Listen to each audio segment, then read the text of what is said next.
11:46 a.m., July 10th, 2026, Uncle Rashid. 3 days before Thanksgiving, Claire found a white envelope in her mailbox. She almost threw it away. It looked like another bank advertisement, but her name was printed in dark letters across the front. When she opened it, her hands slowly stopped moving. Amount due, $47,860. Claire read the number twice, then a third time. There had to be a mistake. She had never opened an account with that bank. She called the number on the letter and waited. After several questions, the woman on the phone became strangely quiet. Miss Carter. 11:48 a.m., July 10th, 2026, Uncle Rashid. My mother funded her affair in my name for 14 years, until I exposed her at Thanksgiving.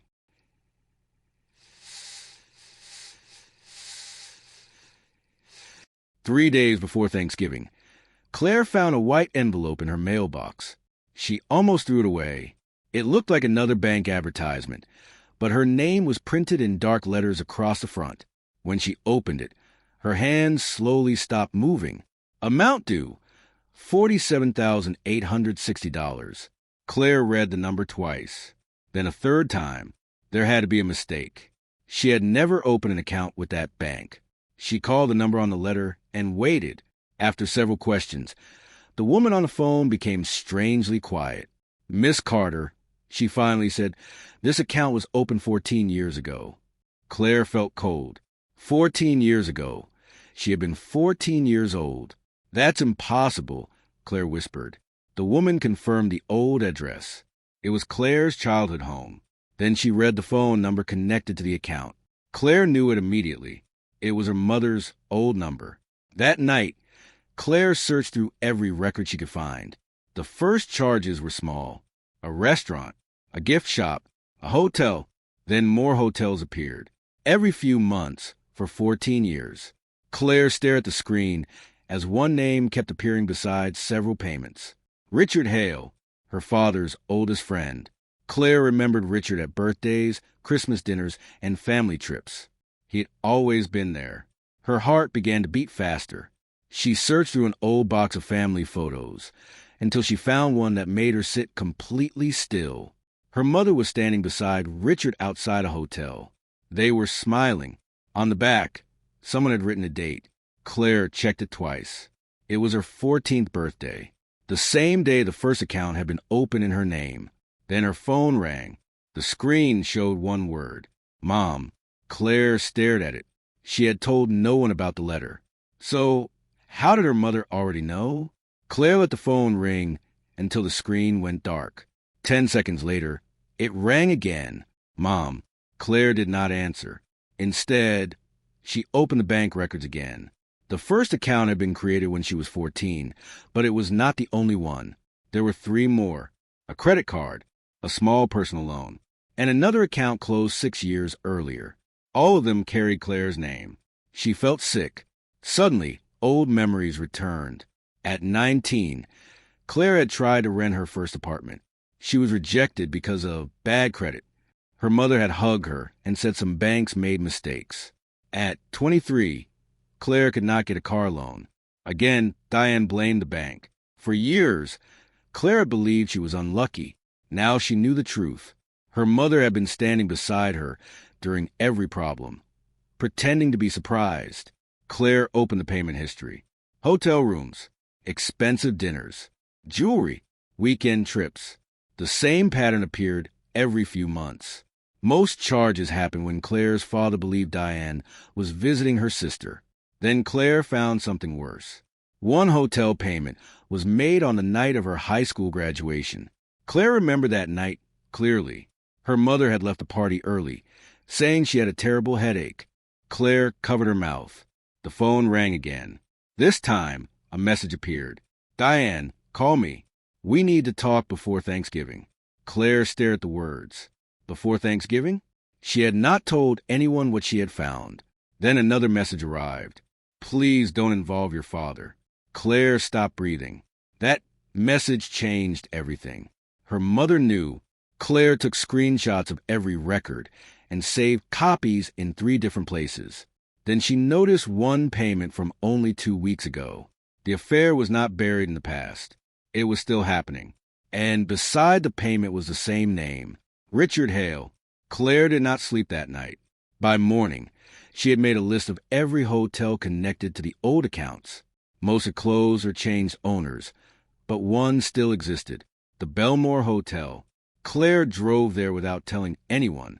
An older woman named Helen worked behind the front desk. At first, she said she could not discuss old guests. Claire understood. Then Claire placed a photograph on the counter. Helen's face changed. "I remember them," she said quietly. Claire felt her stomach tighten. Helen explained that Diane and Richard had visited the hotel for years. They always paid through accounts connected to a different name, Claire's name. But then Helen said something worse. "Your mother was always afraid someone would find out," she said. So she prepared an answer. Claire frowned. "What answer?" Helen looked at her carefully. She said her daughter had money problems. Claire went completely still. Suddenly, everything made sense. For years, Diane had told relatives that Claire was careless. She had called her selfish, irresponsible, and bad with money. Claire had thought it was criticism. It was protection. Her mother had built a false story around her before anyone could discover the truth. Claire thanked Helen and walked back to her car. Before she could open the door, her phone rang. Richard Hale. She had not spoken to him in months. Claire answered but said nothing. For several seconds, only silence came through the phone. Then Richard spoke. "You need to stop looking into things you don't understand." Claire's hand tightened around the phone. 14 years, she said quietly. "What exactly don't I understand?" Richard ended the call. That evening, Claire returned home and found her front door slightly open. She knew she had locked it. Nothing seemed stolen, but the old family photograph was gone. Then her phone buzzed. A message from her mother appeared. "I know you went to the hotel." Claire stared at the screen.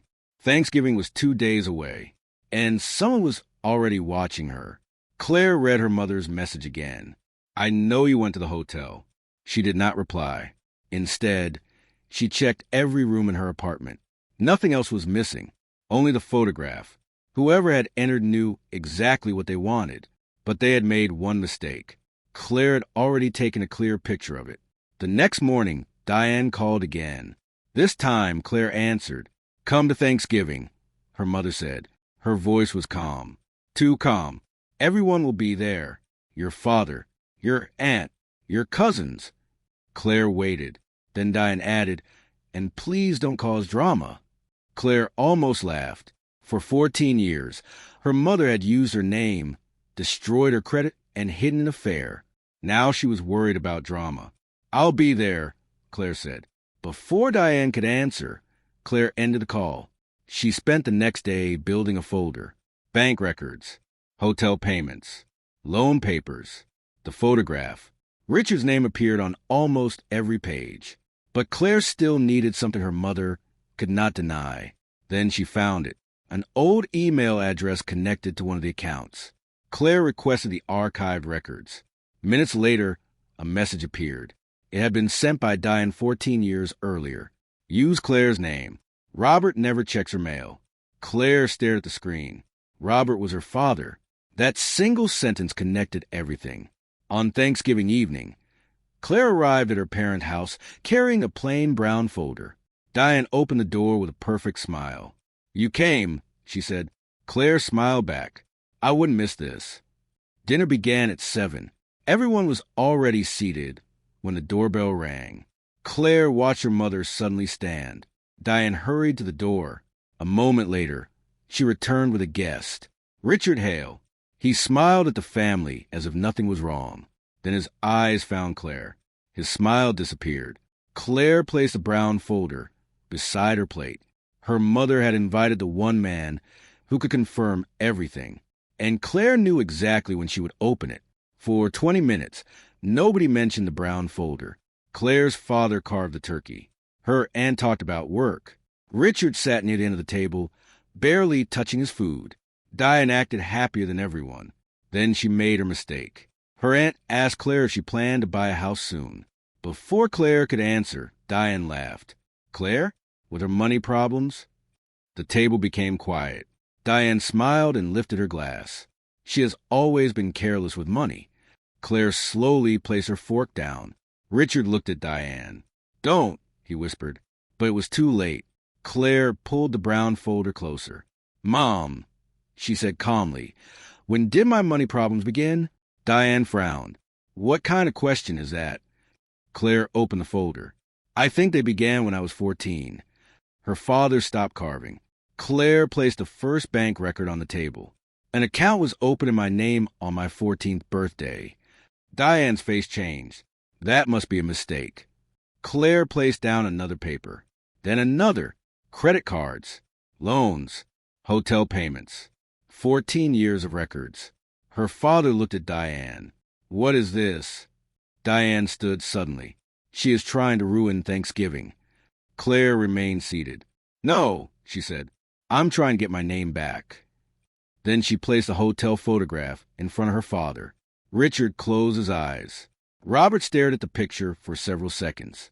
Finally, Claire placed a printed email on the table. "Use Claire's name. Robert never checks her mail." Nobody moved. Diane looked at Richard. Richard looked away. That silence answered the question nobody wanted to ask. Claire's father slowly stood. His chair scraped across the floor. He looked at his wife, then at his oldest friend. 14 years, he asked. Richard said nothing. Robert walked away from the table. His empty chair remained behind. But Claire knew the worst truth had not been revealed yet. She still had one final document inside the folder. Diane stared at the empty chair. Then she looked at Claire. "You have destroyed this family," she whispered. Claire did not raise her voice. "No, I only opened the folder." Diane's face turned red. She began blaming Richard, then the banks, then Claire. But nobody at the table believed her anymore. Claire reached into the folder and removed the final document. "This arrived yesterday," she said. It was a report showing every account open in her name. But one detail had changed everything. The money had not only paid for hotels and gifts. For 14 years, Diane had secretly moved family savings into accounts connected to Claire's identity. More than $180,000 was missing. Robert had returned to the doorway. He heard the number. His face went pale. Richard suddenly stood. "I didn't know about that money." Diane turned toward him. "You knew enough." The room fell silent again. With those 3 words, Diane destroyed her last offense. Claire closed the folder.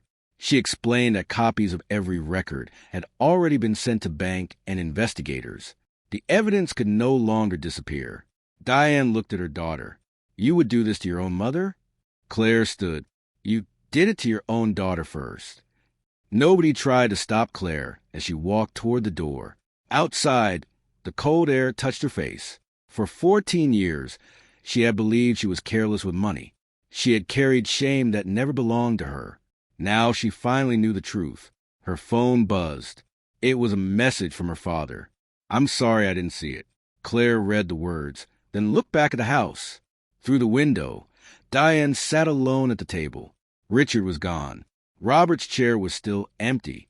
Claire felt no joy, only freedom. She put the phone away and walked to her car.